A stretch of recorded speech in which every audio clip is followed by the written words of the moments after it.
빌립보에서의 사역을 마치고 오늘 본문에는 이 데살로니가와 이 베레아 지역에서 사역하는 것들을 볼 수 있습니다. 이 두 지역에서 복음을 증거했는데요. 먼저 이 데살로니가에서 하나님의 말씀을 증거할 때 이 사람들에게 두 가지 반응이 달리 나타나게 됩니다. 먼저 4절 말씀 제가 다시 한번 읽어보도록 하겠습니다. 그 중에 어떤 사람 곧 경건한 헬라인의 큰 무리와 적지 않은 기부인도 권함을 받고 바울과 신라를 따르나. 예. 사도 바울이 이 회당에 들어가서 이 3주 동안 이 하나님의 말씀을 강론하기 시작했습니다. 그때 적지 않은 무리들이 이 바울과 신라를 따르게 되었다라고 합니다. 이 복음에 대해서 매우 이 긍정적인 반응을 보인 것을 알 수 있습니다. 그러나 이 데살로니가 지역에 있는 모든 성도들이 이렇게 복음을 다 받아들였던 것은 아닙니다. 반대의 상황 가운데 반응을 했던 사람들도 있었습니다. 5절 말씀 다시 한번 제가 한번 읽어보도록 하겠습니다. 그러나 유대인들은 시기하여 저자의 어떤 불량한 사람들을 데리고 때를 지어 성을 소동하게 하여 야손의 집에 침입하여 그들을 백성에게 끌어내려고 찾았으나. 예, 그 회당에서 하나님의 말씀을 듣고 달리 반응했던 유대인들이 있었습니다. 복음이 마치 이 분열을 일으키는 것 같아 보입니다. 그러나 분명한 것은 이 진리 앞에 이 순응하는 사람들이 있는가 하면 반대하는 사람들이 있다라는 것입니다. 그리고 분명한 것은 이 반대와 핍박과 회방과 고난 속에서도 복음은 열매를 맺어가며 하나님 나라는 확장되어 나가는 것을 바울은 그리고 신라는 데살로니가 사역을 통해서 우리들에게 증거해 주고 있습니다. 우리가 복음을 증거하고 복음을 살아내는 그리스도인으로서 삶을 살다 보면 여러 가지 어려움을 맞닥뜨리게 됩니다. 그러한 경험들이 우리들에겐 다 있습니다. 그러나 분명한 것은 그 핍박과 어려움 속에서도 반드시 하나님은 아름다운 열매를 맺게 해주시는 분이시다라는 것이죠. 씨를 뿌리는 자, 특별히 눈물로 씨를 뿌리는 자는 때가 되면 하나님께서 반드시 기쁨으로 이 곡식단을 거두게 하십니다. 고난이 없이는 얻는 것이 아무것도 없다라는 말이 있습니다. 이 사도 바울은 수많은 고난과 어려움을 통해서 그리고 핍박을 통해서 복음의 열매를 맺기 시작하고 구원받는 사람들이 늘어나고 있음을 계속해서 증거하고 있습니다. 특별히 이 데살로니가 교회가 어떠한 교회입니까? 예, 매우 짧게 바울이 사역했던 교회입니다. 그러나 데살로니가 전서 1장 8절 말씀을 제가 한번 읽어보겠습니다. 주의 말씀이 너희에게로부터 마게도냐와 아가에만 들릴 뿐 아니라 하나님을 향한 너희의 믿음의 소문이 각처에 퍼진 거로 우리는 아무 말도 할 것이 없노라. 바울이 3주만 머물렀던 사역했던 곳이지만 그 데살로니가 교회는 믿음의 진보가 있었던 교회고 마게도냐와 아가야 지역에 그 교회의 소문이 퍼졌던 교회인 것입니다. 바울의 서신서를 통해서 데살로니가 교회가 어떤 교회인지 알 수 있는데 그만큼 짧은 시간 동안 사역했지만 하나님은 그곳에서 아름다운 열매를 맺어가게 하신 것이죠. 여러 가지 어려움과 환란 속에서도 하나님은 반드시 때가 되면 열매를 맺게 해주시는 것을 볼 수 있습니다. 2차 여행 가운데 특별히 전도 여행 가운데 많은 환란과 고난이 있었지만 하나님은 짧은 시간 동안의 사역 가운데서도 아름다운 열매를 맺게 하셨습니다. 고난과 어려움 속에서도 아름다운 열매를 맺어가는 삶을 살아갈 수 있는 저와 성도님들 될 수 있도록 우리 주님께서 늘 선한 길로 인도해 주실 줄 믿습니다. 이 베레아에 있는 그 다음으로 이 데살로니가에 있던 바울과 신라는 이제 베레아 지역으로 이동해서 사역을 계속해서 진행하고 있습니다. 오늘 본문 11절 말씀 제가 다시 한번 읽어보도록 하겠습니다. 베레아에 있는 사람들은 데살로니가에 있는 사람들보다 더 너그러워서 간절한 마음으로 말씀을 받고 이것이 그러한가 하여 날마다 성경을 상고함으로.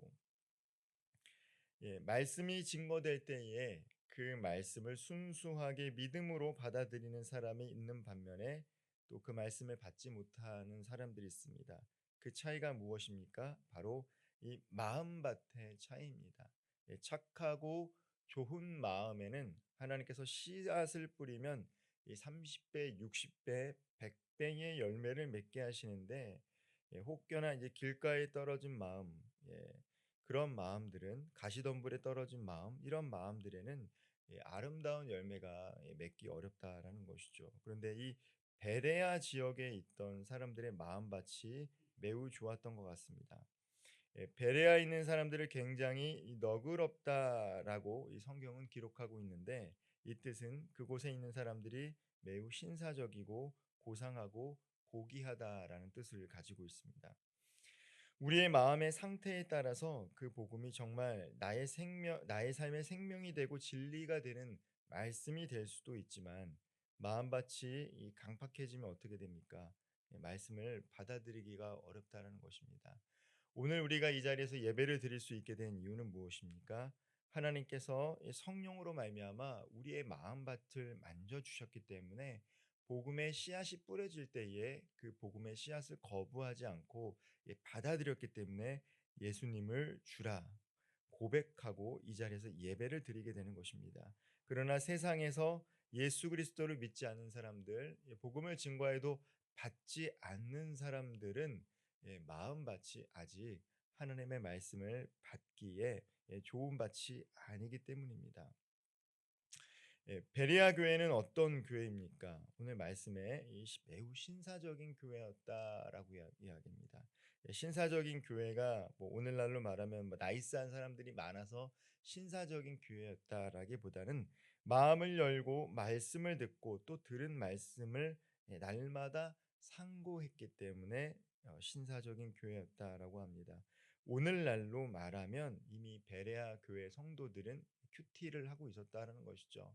경건의 시간을 갖고 말씀을 읽고 계속해서 되새김질했습니다. 묵상했다라는 것이죠. 그 말씀을 받아서 내 삶 가운데 체화시키는 삶을 살았던 사람들이 베레아 지역 사람들이었습니다. 그리고 그 말씀을 실천하고 적용했습니다. 마음밭이 좋았기 때문에 그것을 그대로 받아들이고 그것을 삶 가운데 가지고 나아가게 됩니다. 요한계시록을 보게 되면요, 어떤 사람이 복이 있는가? 말씀을 듣는 사람도 복이 있지만 중요한 것은 말씀을 듣고 지키고 행하는 자가 복이 있도다라고 얘기합니다. 이 착하고 좋은 마음을 가진 사람들의 특징이 무엇입니까? 말씀을 듣기만 하지 않는다라는 것이죠. 그 말씀을 듣고 내 삶 가운데 체화시킵니다. 적용하며 살아갑니다. 그게 바로 이 베레아 교회 교인들의 특징이었습니다. 오늘 본문에는 이 데살로니가와 베레아 이 두 지역의 사역을 사도행전 17장 1절부터 15절은 기록하고 있습니다. 우리가 이 본문 말씀을 통해서 깨닫게 되는 것은, 한 가지 중요한 것은 무엇이냐면, 어떠한 상황 가운데서도 하나님의 말씀이 증거된다라는 것입니다. 하나님의 말씀을 받아들이기 척박한 상황, 유대인들이 있었습니다.